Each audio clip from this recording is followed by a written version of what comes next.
Hello, everybody, and blessed Imbolc. Yes, today is a witch's holiday. And for today's Shiya's Mentorship Circle Teaching Thursday, we are going to actually have a rare chance of having a Teaching Thursday and a holiday coming together on one day. So how could I not teach on Imbolc today? Imbolc is a beautiful and wonderful holiday. Hello, Marcia. How are you? So today's teaching is going to be all about today. So we're going to learn about today. I know, I freely admit that I'm a dork and I come up with weird shit like that. So say hi when you get here. Glad to have you on. And keep in mind, this is an interactive class for all those who are here live. If you are watching this not on February 2nd, then you're probably watching a replay, but your comments are still more than welcome. So feel free to comment at any point during this video. Hello, Nicole from Australia. Now, that is something to be mentioned, that Imbolc, as Imbolc is celebrated in the Northern Hemisphere. Okay, in the Southern Hemisphere right now, and I should recognize and say to Nicole, Merry Mabon. Today is Mabon for them, which is that, or not Mabon, sorry, Mamas. So that is that midpoint for them in between the summer solstice and the vernal equinox.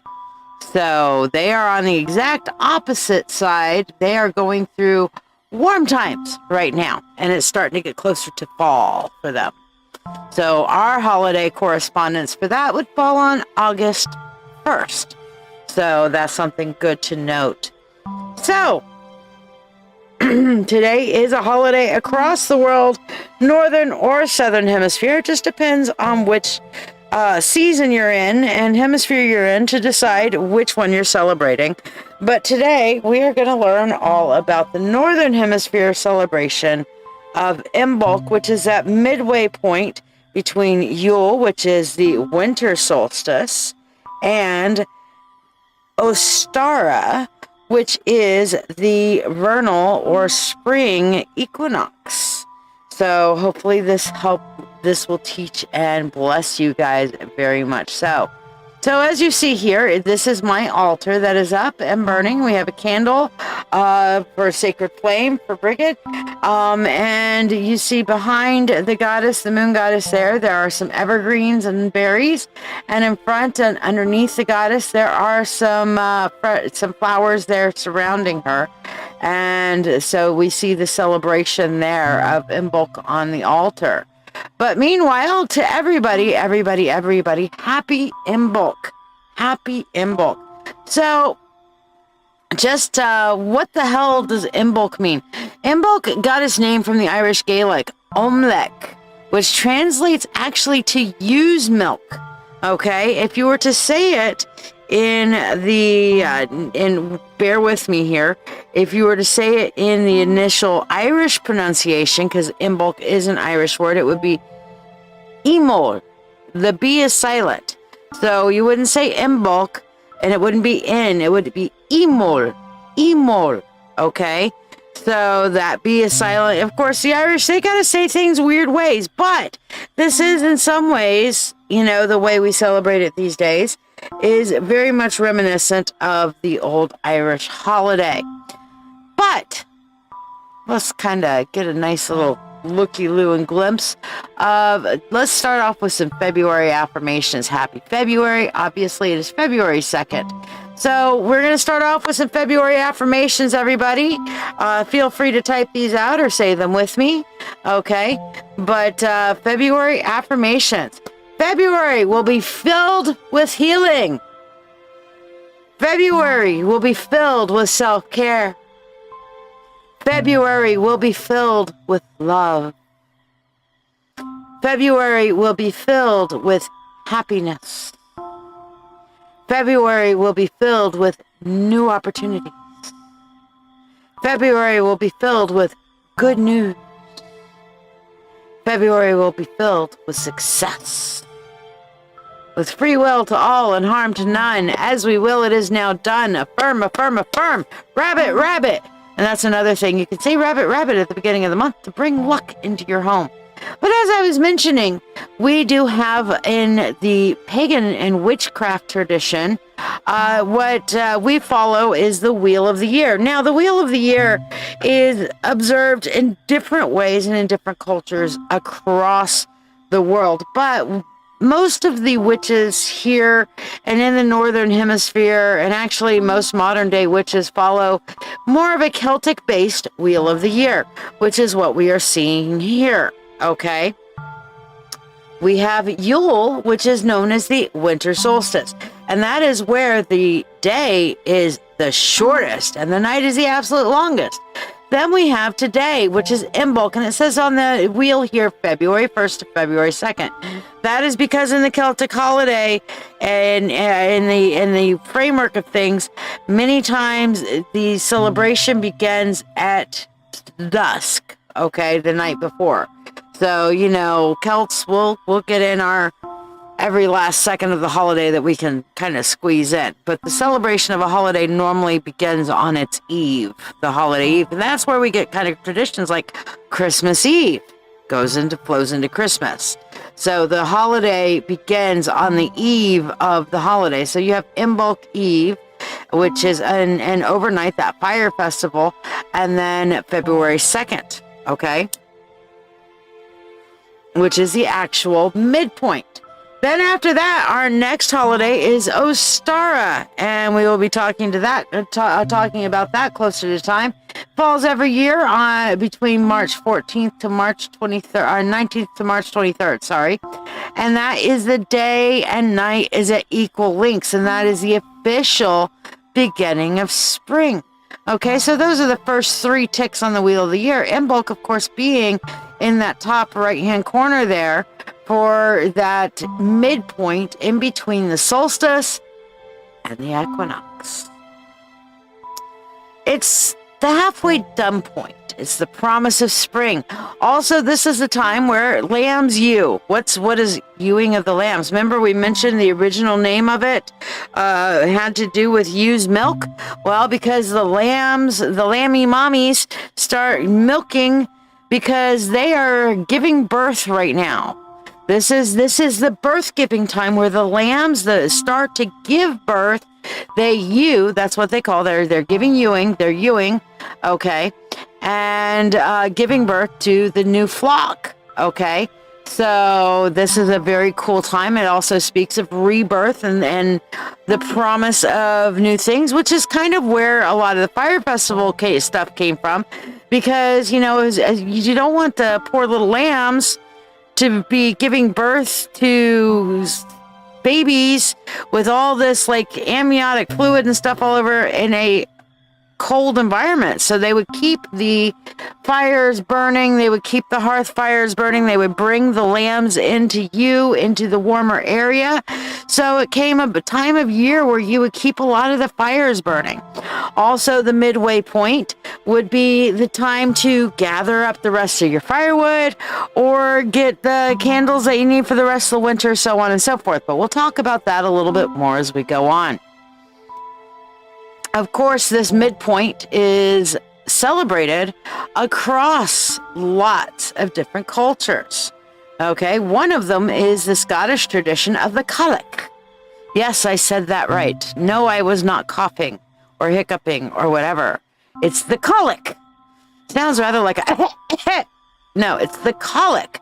Okay, and the Cailleach is part of the Scottish tradition.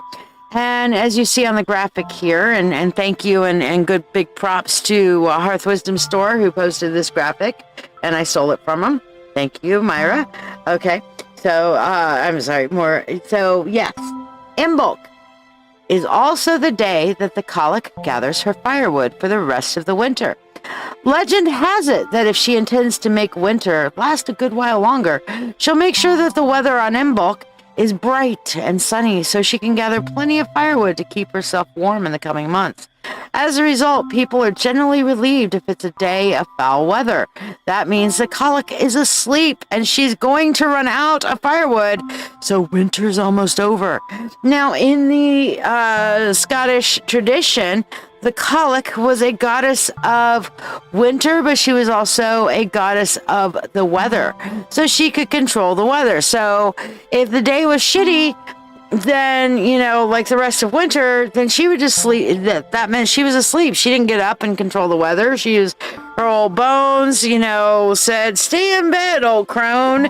And she's like, okay, I'll stay in bed. I don't feel like dealing with this shit today. And so the weather would stay crappy and she wouldn't go out and get more firewood. So that meant that winter was almost over. Now, some of the other traditions that surround the Wheel of the Year include things like what the Romans used to celebrate between the winter solstice and the spring equinox, and that was the season of Lupercalia. Woohoo! Party time. For them, it was a purification ritual that was held on or around February 15th. A goat was sacrificed. Meh. Poor thing. And a scourge was made of its hide. Their men wearing thongs would literally run through the city, whacking people with these bits of goat hide. And I would assume that they didn't have a whole lot of time to cure. So it'd probably be kind of like yucky goat hide, you know, not completely cured, whatever. It'd be like, you know, possibly bloody, maybe a little bit of fur on it. Ew, yucky.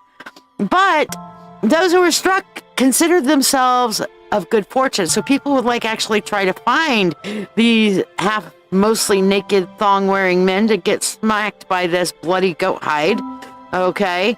And they would be considered blessed for luck for the year. This was one of the Roman celebrations that was not associated with a temple or a deity. Instead, this one focused on the founding city of Rome by the twins Romulus and Remus. And they were suckled by a she-wolf in a cave known as the Lupercale, or Lupercal. I've heard it said both ways, so since Latin's a dead language, I'm going to say it both ways. We're just going to cover all dim bases. Okay? Then you also had the ancient Egyptians, as they celebrated the festival of Nut, or the Feast of Nut, whose birthday falls on February 2nd in the Gregorian calendar. According to the Book of the Dead, Nut was seen as a mother figure to the sun god Ra, so she was a mother goddess.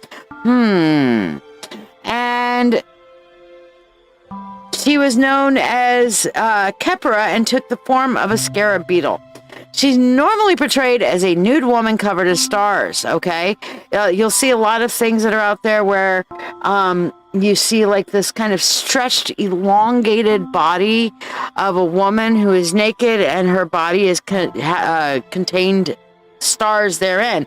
And she's kind of like looping like a dome over the earth. She is considered both a sky goddess and an earth goddess. Even though she is covered in stars, she is the mother goddess. And it says when she comes down to meet Ra each night, she's positioned above her husband Geb, okay, which is earth and the earth god. And when she comes down to meet him each night, darkness falls. So they get to have a little whoopee woo woo. So yeah, she is seen. I love those depictions of her just kind of like arching over the sky and full of stars. It's a beautiful thing. Now, eventually, Christianity came in. Now, we're going to talk a little bit more about Brigid and the origin of Saint Brigid, but we'll go more into that in a little bit. But we're going to go into the Christian holiday of Candlemas, okay? And basically, Ireland got converted to Christianity, which is celebrated by St. Patrick's Day, the day that St. Patrick's drove all the snakes, aka the pagans, out of Ireland, okay? But you know what? As much as St. Patrick thought he sent all the snakes out, you couldn't stop the Irish from doing what the fuck they wanted to do. And I'll tell you what, they wanted to celebrate their dear beloved goddess Brigid, who we'll talk about in a little bit more, okay? And while the pagans many times had their gods and goddesses villainized, oh, that's just a form of Satan, They could not do that to the goddess Brigid, and I'll explain a little bit more why later, but there's just nothing bad about this bitch, okay? Brigid is just like a healing, light, awesome. She's like the cool goddess. And no amount of Christians saying, oh, the old gods and goddesses are evil, could make anybody see Brigid as anything other than just this amazing, awesome person. So what do the Catholics do? Hey, let's make Brigid a saint. So we're going to make this instead. We're going to turn this into another saint day. So we're going to make this Saint Brigid's Day. And truly, there are still a lot of churches around the world that bear her name, Saint Brigid. Kildare is one of the places which is named as Saint Brigid of Kildare. And even though the Church of Kildare means the forge, and she is one of the goddesses of the forge. But again, we'll talk a little bit more about that later. But they tried to make her into an actual person, and so therefore Brigid got associated with an early Christian nun and abbess. And they kind of made up a myth, a Christian myth, around Saint Brigid. So what they do now is, and they to celebrate it, how they shifted the celebration is that day, the church celebrating Saint Brigid and considering that she was a goddess of the light and forge and candles and stuff like that, the clergy would go around and bless candles and give candles out to their parishioners. So that's how it became Candlemas. Okay, you would come to Mass and get a candle that was blessed by the clergy. St. Brigid's Feast Day and Candlemas. Okay, now it's also, they decided to take an extra step further and call it a Feast of Purification of the Virgin. Because by Jewish law, it took 40 days after the birth of a woman to be cleansed following the birth of the sun. Well, in the Gregorian calendar, guess what? 40 days after the Christ birth of Jesus being December 25th is, oh my gosh, February 2nd? So yes, they had a lot of feasting, celebrating Mary, celebrating Saint Brigid, okay?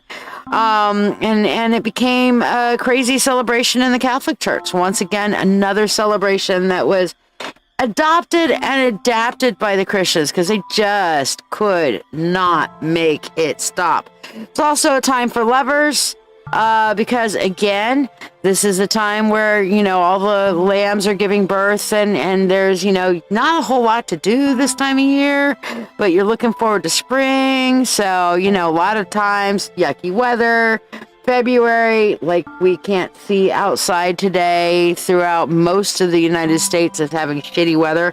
We're supposed to get an Arctic blast later, so what are you going to do but stay in and do the hump.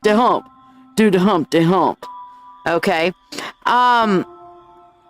So it is, Imbolc isn't necessarily mentioned in non-Gaelic Celtic traditions. However, for Celtic traditions, besides the Gauls, because the Gauls followed a lot of the Irish traditions and stuff like that, they celebrated an early version of Groundhog Day, only it was a serpent that would sing to them, because remember, the serpents would go away in the winter, and the sign of the serpents emerging again was a sign that the earth is starting to warm underground a little bit, okay? We may not see it out here, but it's starting to warm. And so what they sang was this song. Tig Anathar as Antol, which means the serpent will come from the hole. Let don breathe on the brown day of Brigid. Red robe tri trigan the hun, though there may be 3 feet of snow. Eliax an l'air, on the surface of the ground. So the song, all in English, would be, the serpent will come from the hole on the brown day of Brigid, though there may be 3 feet of snow on the surface of the ground. And that reminds us that eventually the warmth will return and the serpents will be active again. So even though it really feels like it's in the depth of snow, we know spring is coming. So this time of year amongst agricultural societies was marked by the preparation of, like we talked about, the spring lambing or the ewing. And that's where the Omlek came from. Oimlek, Oimlik, take your pick. I don't always have the best pronunciations in Old Gaelic. And there are many things, kind of sites and temples and, dare I say, standing stones that align perfectly with the rising sun on Imbolc. Now, I promised to talk a little bit about this one lady that we have been constantly discussing, which is Brigid, okay? Brigid, and again, that was one goddess that the Christians couldn't say, oh, she's evil. How the fuck can this bitch be evil? She is like the eternal light. I mean, she is so freaking awesome. We're going to talk a little bit more about this, but you'll see that I have some graphics up on the screen here. And it says, the origin of Brigid is in Irish mythology. Yes. Signs and symbols would be Brigid's cross. We'll talk about that. Holy wells, the serpent, eternal flame, corn dolls, and spring. Epithets are like things that you would call her would be the exalted one, the bright one, fiery arrow, the high one, great mother goddess of Ireland, and of course, because Christians had to do it, Saint Brigid. Sorry, Catholics. Brigid was ours first, okay? And I can say ours because I got some Irish heritage in me. I'm an interesting mutt. I've got Native American, Irish, Viking, and English and German from everything, combining mother's and father's side. But yes, I got enough Irish because my grandpa Red, he was full-blown Irish. Still is full-blown Irish because he's still alive. So yes, full red hair and all. Offerings that you can give Brigid are and include milk, of course, lamb's milk specifically, water, candles, blackberries, bread, multigrain bread specifically, ivy, coins, herbal tea, crafts, heather, spears, and arrow. Now, of course, it doesn't mention in there evergreens. Evergreens are a good offering to the goddess. Also, any kind of dried or pressed flowers that are saved from spring are a good offering to Brigid. So, we're gonna talk a little bit more about this holiday and her and Brigid. So, the divine sun has begun to shine longer and has cast away the long winters. Imbolc has come, and the halfway mark between Yule and Ostara, when the ewe's milk quickens and lambing season has arrived. It is a season to cleanse and bless tools in preparation for the spring, when the use becomes constant on the farm. Imbolc is the season of Brigid, the divine goddess of fertilization. It's a day of feasting, weather, divination, visiting holy wells, spring cleaning, and it's time for the blooming of the blackthorn, the fruits that are used to make sloe gin.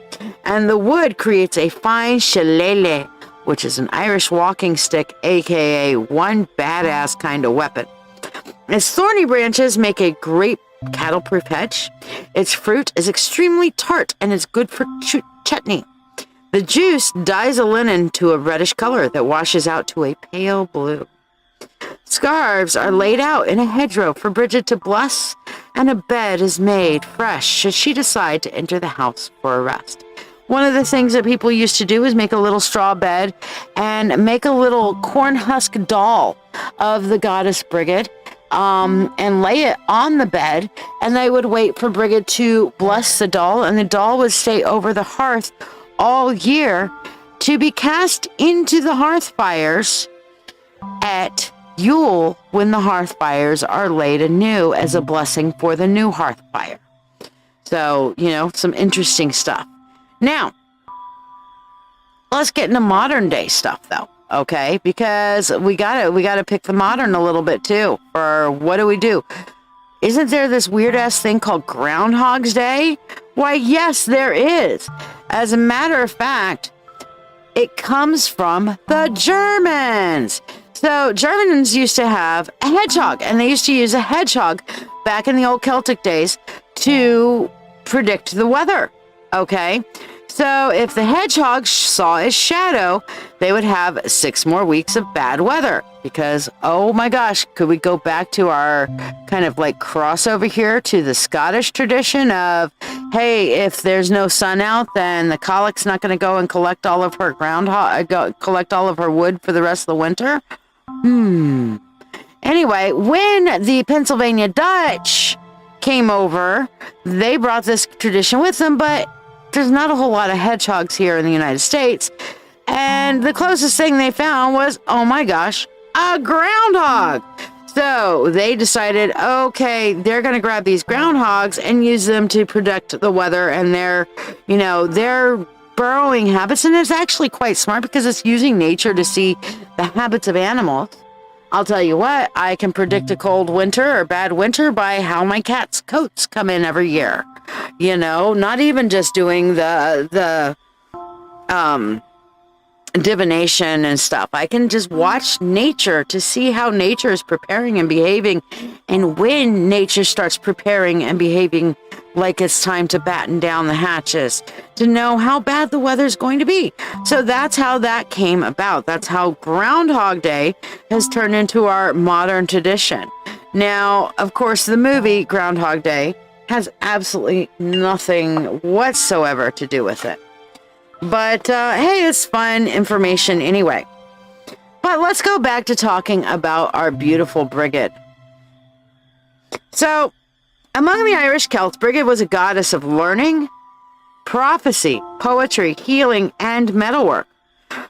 She was associated with metalwork and the forge, along with her name, kind of indicates to us that she was indeed a fire goddess. Okay?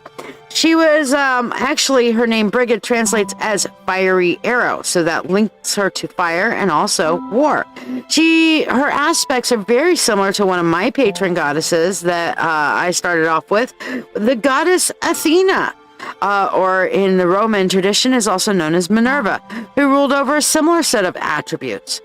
In Irish mythology, though, Brigid is the daughter of the Dagda, which is one of the kings of the Tuatha De Danann, which is the gods of Celtic Ireland, otherwise known as the Fae. Okay, the Tuatha De Danann were the Fae gods of Ireland. Now, the myths that are involving the Catholic Saint Brigid are, because they have to steal that shit from us, kind of vary. They bounce around a lot. In some versions, she's like a wet nurse to baby Jesus. I mean, how the hell they got that? I don't know. Other times, she's a reformed druidess who converted to Christianity and became a nun.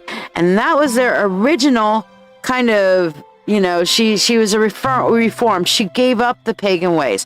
Therefore, we were able to make her a saint, and she was a nun. Complicating things even more, there's an Irish manuscript that has over 25 different brigids in Irish history. It's possible that one of these different brigids was actually at one point a flesh and blood human, but it's also possible that the goddess transcended all of those things, and all these people were named after and emulated the goddess Brigid. But there are a lot of Christian saints that they did this to that were quote unquote Catholic or pagan gods, and they quote unquote reformed. And that's how Catholicism absorbed a lot of pagan gods. A lot of what we know about Brigid is related to what we know about the Christian saint of the same name. Okay? And in mythology, the worship of the two figures very much intertwined all over the place. We talked about Kildare Abbey earlier, and that is home to a sacred flame that is in honor of Saint Brigid. That flame has been kept going for hundreds, if not thousands of years. Okay, now Kildare translates into Church of the Oak Tree, which actually looks more towards its pagan roots as well. So as much as the Irish snakes decided to get driven out of Ireland, quote unquote, many times the snakes just went underground, St. Patrick. And as we talked about earlier, snakes are a euphemism in that time for those pagans that wouldn't give up their old ways. So a lot of the customs and symbols that are associated with Brigid have become commonplace among witches now. Brigid's cross, which you see on there. Okay. And some people say that's the Christian symbolism. Actually, that relates to the 4 seasons Brigade's cross initially. It consists of 4 arms that are equal in length and a square in the middle, normally done with corn husks.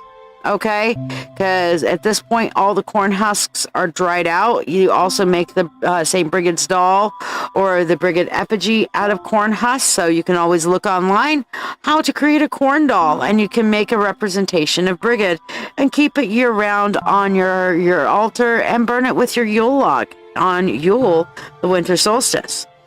Anyway, like I said, there's also the tradition of creating that bed, a little handmade bed in which you put the corn doll with ribbons and other decorative items for representing Brigade, representing spring, sometimes adding some lavender and things like that, so that she would come and bless the doll before you put it over your hearth for the year. The feast day is today, so yeah, we already knew that. And you know what? Brigade's become pretty popular all across the world, really, because there's not a whole lot that's bad about her. And, you know, I'm going to read this one here because this I found interesting in doing some research. So I am reading this from Llewellyn Savick's Almanac, and it says the cult of Brigade, the goddess, has spread far from Ireland and Christendom, and can even be found in the Afro-Caribbean religions of the Haitian Voodoo and New Orleans Voodoo. Therefore, Maman Brigette, or Brigitte, is the wife of Baron Samedi, and is honored as one of the Loa. And the Loa are spirits that intercede with the divine for the humans. They're kind of like demigods, or in between, like, kind of things, alongside of her husband. Alternatively, Maman Brigette is sometimes known as Mademoiselle Brigette and Grande Brigette. Both Maman Brigette and Baron Samedi are Le Guide Loa, meaning that they are seen as Loa of the dead, so they intercede for the dead.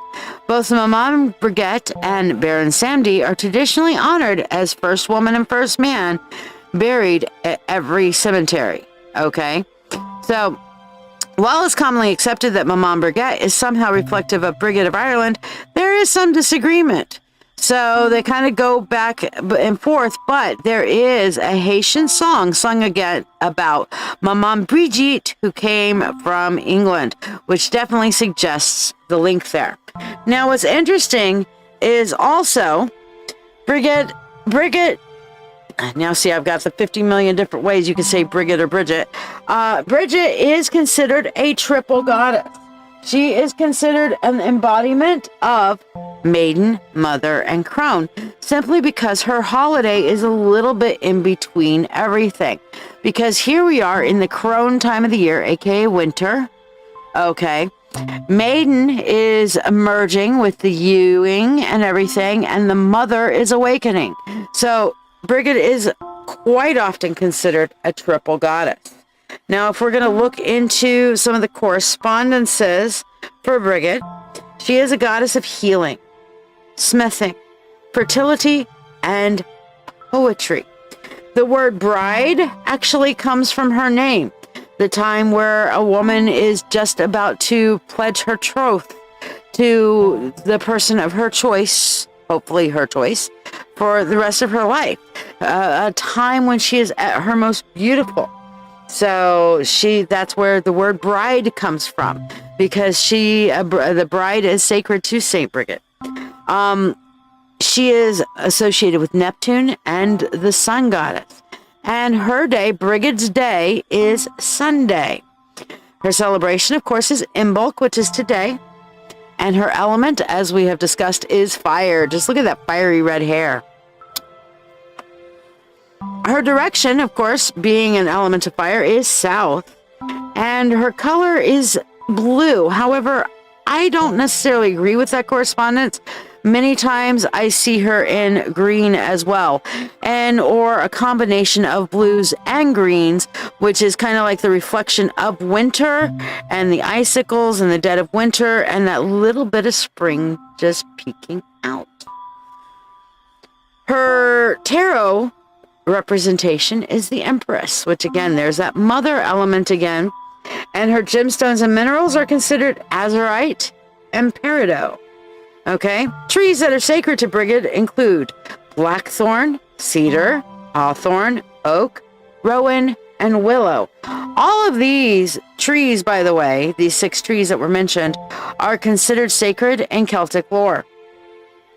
Her herbs are blackberry brambles, and the dandelion. Animals that are associated with her include the cattle and sheep, because of the birthing, of course, at this time of year. And the birds being the chickens, because they start laying better. Please, goddess, let them lay better. I am so tired of eggs being so damned expensive. And the swan, because of the transformation therein. Her issues, intentions, and powers that we're going to read off here from our correspondences are affection, agriculture, animals and animal fertility, authority, beauty, blessings, communication, control of fire specifically, creativity, crossroads, and they say Brigid of the Crossroads many times because of her Brigid's cross, that represents transition, crossroads, or of course, as we mentioned before, the 4 seasons. Death, divination, faith, fertility, gratitude, grief, healing, inspiration, knowledge, learning, love, magic, and specifically fire magic. Manifestation, marriage, remember we mentioned her association with the word bride. Okay. Money, this is one of the most powerful times of years for a money spell. Power, pregnancy and childbirth, prophecy, protection, skills, success, warmth, well-being, wisdom, witches, and witchcraft. Oh yeah, buddy. I mean, how awesome is that, right? Now, we did mention, take these off here, her having a healing well. Where's my healing well? Come on. Where's my healing well? There it is. There's my healing well. Live show, ladies and gents. So, yes, Brigid was associated with water, flowing waters, and the well, Brigid of the Well, St. Brigid of the Well, that she would have shrines that were devoted to her, to which people would travel to either drink from or bathe in those wells in order to receive her healing. The wells were normally very well kept. Many of the healing wells were actually mineral wells or mineral springs, hot springs of some kind.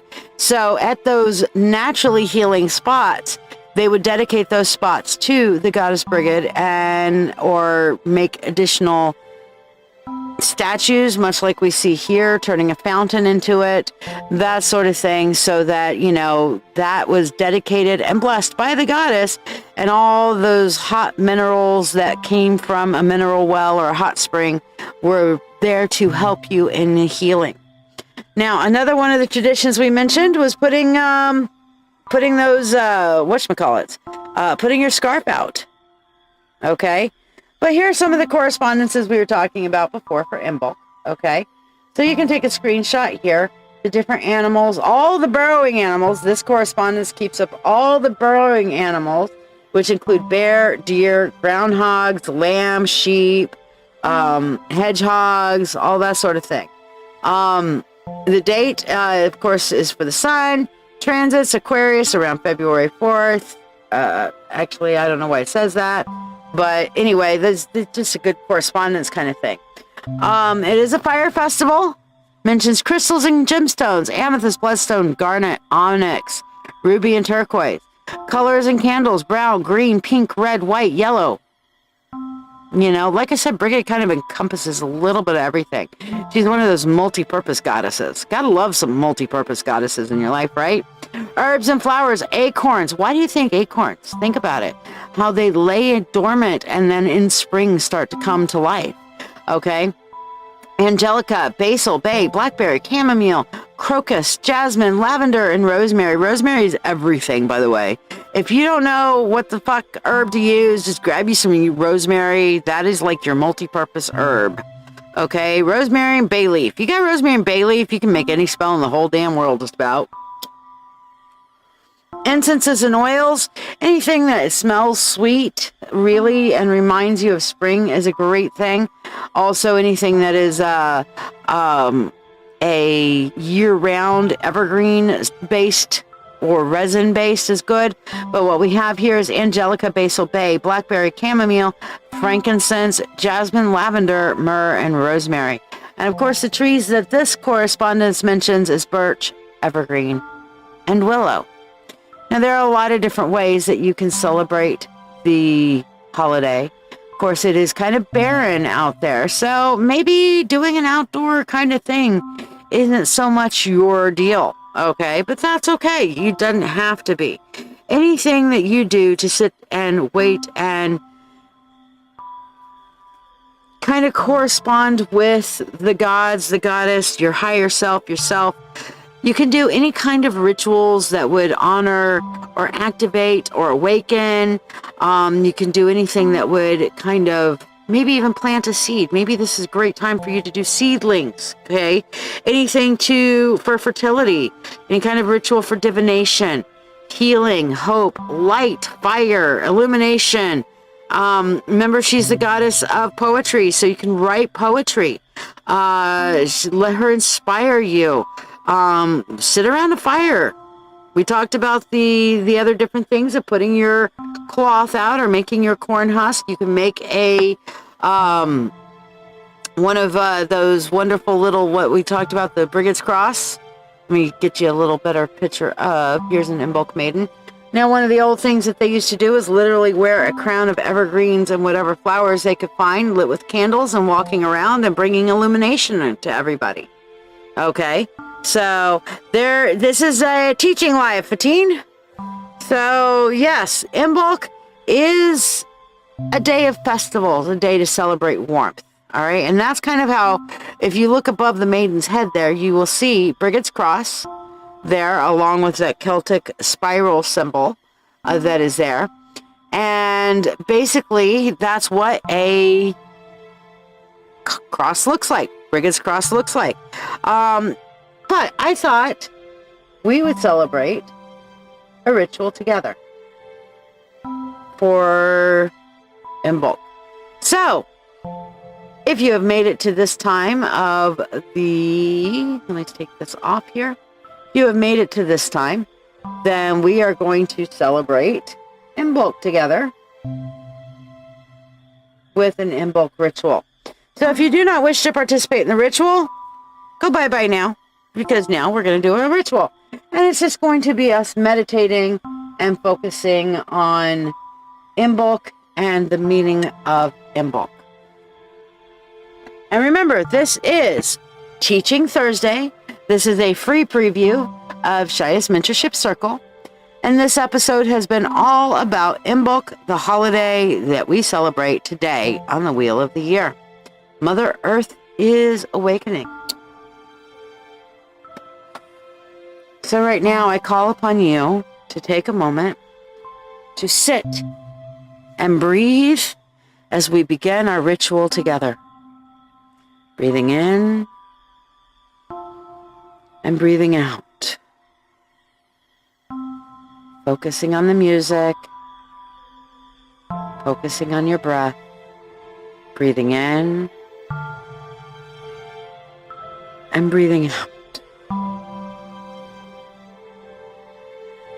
As you sit, I want you to feel the earth beneath you. It doesn't matter if you are up on the 2nd or 50th floor. Let your consciousness fall all the way down to the ground. Feel how cold the surface of the ground is. Feel how cold. But go a little bit deeper and feel yourself moving away from the cold of the surface of the earth down where the seeds are lying dormant. Feel the seeds and all of their potential there. Put yourself in the seed. Realize that you are the seed. Realize how much potential that you have. Feel deeper into the earth and feel the earth radiating warmth from its core. And I want you to picture the sun shining on the earth above you, and you can feel the warmth coming through the ground now. And you just want to scramble up to see the light. Feel yourself sprouting from that seed, opening up and becoming a flower. You are an early spring flower. And as you see on the screen before you, one of those that peeks up through the ice and snow, you are a messenger. You are a herald. You are there to share your beauty with the world and telling the world, do not lose hope, world, for I am blossoming. Beauty is returning to the world. The mother awakens. As we finish our meditation, you may open your eyes or keep them closed as we invite the elements, earth, air, fire, and water, to attend to us, to create a sacred space around us. We invite the quarters, north, south, east, and west, and all of your elements to surround us in your protection in a divine circle to where we are one with everything. We are one with the gods, the goddess, the cosmos, and the earth, with earth, air, fire, and water, where we sit in the center as a representation of spirit. Hail and welcome, watchtowers. We call upon the God and the goddess to attend us as we meditate upon you in all of your forms, and we honor you on this Brigade's Day. Hail and welcome. Imbolc is upon us. Our hearts weigh heavy with the chill of winter, yet we hold hope for the return of spring. At this, the midpoint of the darkest night and the return of spring, we remember, we hope, and we send our wishes forward on candles' wick. The incense that we burn reminds us of the sweet smells of spring. We cleanse our space of winter, and we prepare for spring.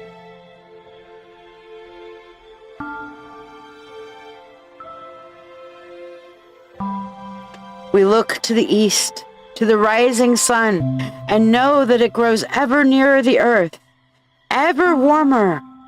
Wake, Mother Earth, arise. Your children call for your bounty. The young stag, full of virility, roams seeking you.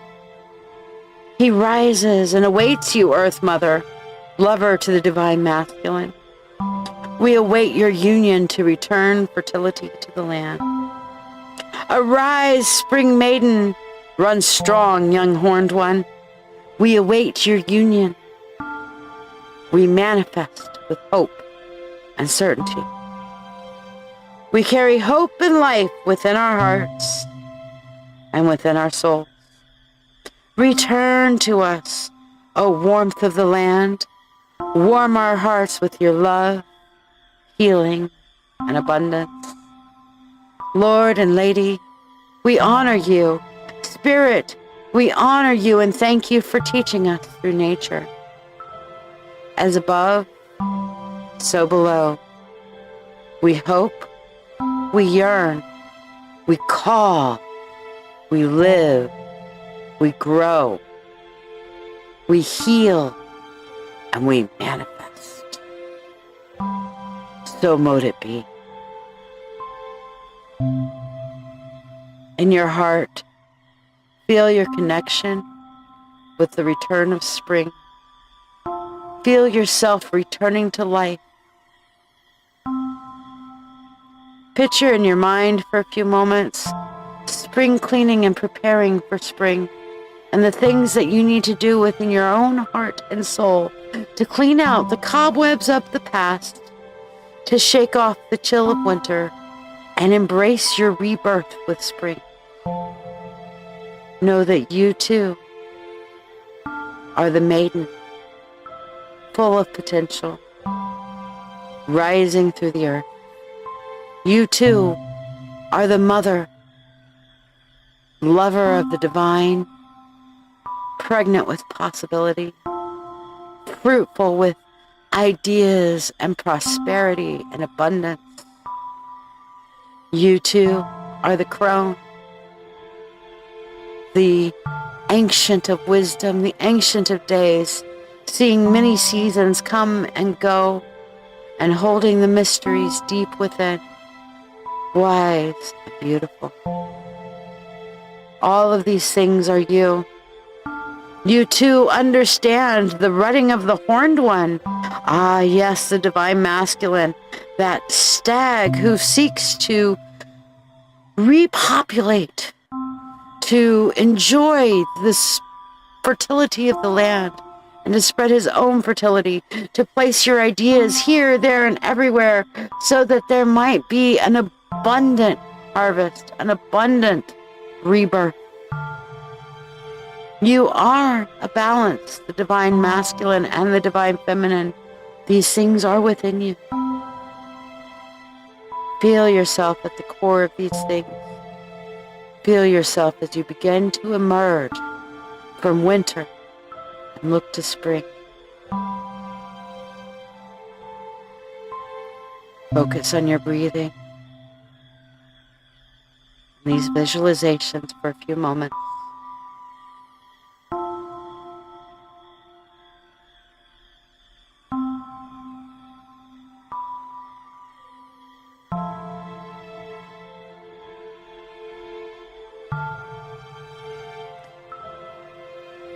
We say thank you to the Lord and Lady for allowing us to share in your mythos and in your story. Thank you for refilling us with purpose and with power. And to you we say hail and farewell. To the elements, to the watchtowers, earth, air, fire, and water, we thank you for creating a sacred space around us and allowing us to transcend this mortal existence and step outside of time and place for but a moment to be with all, to be with the universe, and to experience our divine magic and souls within. To you we say hail and farewell. To all who have attended and participated today, I thank you for communing with me and with others within the cosmos, for sharing this celebration in this rebirth time. Whether you watch it now, live, or whether you're rewatching, I thank you for being part of this energy. And to you I say hail and farewell. May the circle be open but unbroken. May the peace of the God and Goddess be ever in your heart. Merry meet, merry part, until we merry meet again. Blessed be. Blessed Imbolc. While the ritual is done, I remain for any additional questions that you may have about Imbolc. As you see on the screen now, my Imbolc altar is there and the candles are burning. I hope that that ritual refreshed and honored each one of you and the divine within each of you. Parts of that ritual I wrote years ago, and parts of that just flowed straight from the goddess because, well, Blessed Brigid, mother of poetry, muse, inspiration. She speaks.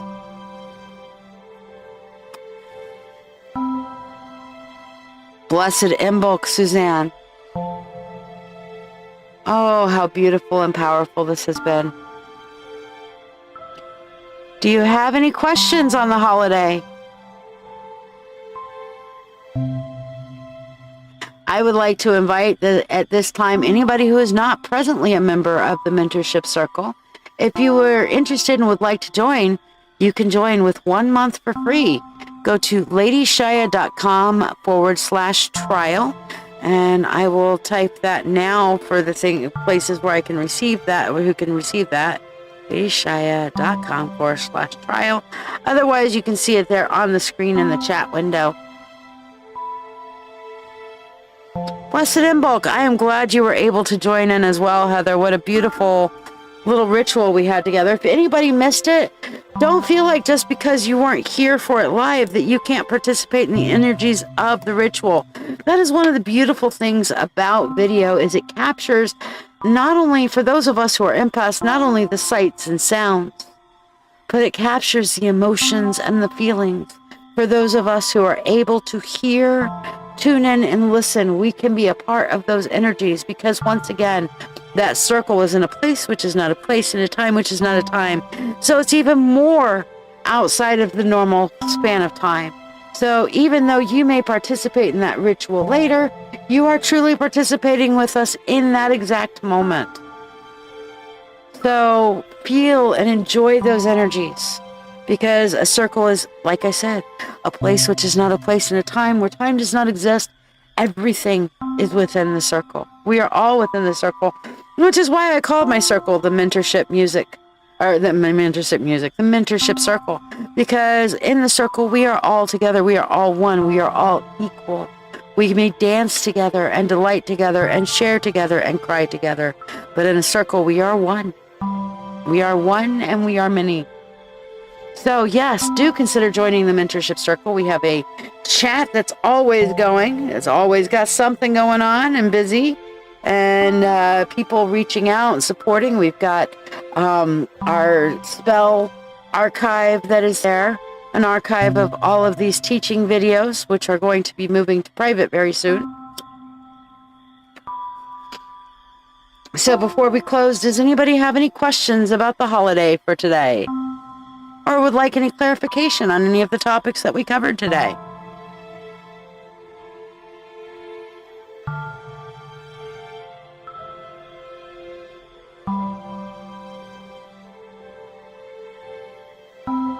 Well, I am glad that it has been a blessing to everybody. This has been a production of Shiya's Mentorship Circle, and you are hereby invited to join Shiya's Mentorship Circle. It is $25 a month. It's a Facebook group. I'm working on putting some of the stuff up on YouTube as well, for in private areas, so that people who aren't necessarily on Facebook can still participate in the Mentorship Circle. Also, Mentorship Circle members get free readings every Monday on my live. So free priority readings where you get to ask a question. Okay. Then we have community support and lots of teaching and training topics such as runes, tarot, empathy, spells, witchcraft, shadow work, mindfulness, astrology, dream interpretation, Reiki, and so much more. Okay, so definitely check it out, as well as weekly journal prompts, guided meditations, spell archives, chats, support. There's so many reasons to join and so few not to. So do check it out. If you guys have any additional questions, feel free to reach out to me. You can always find me at ladyshia.com. And you can always learn more and join the mentorship circle there at ladyshia.com. Meanwhile, I wish you all a very blessed Imbolc. Keep those hearth fires going and don't lose hope, because spring is right around the corner. Merry meet, merry part. Until we merry meet again. Blessed be, y'all.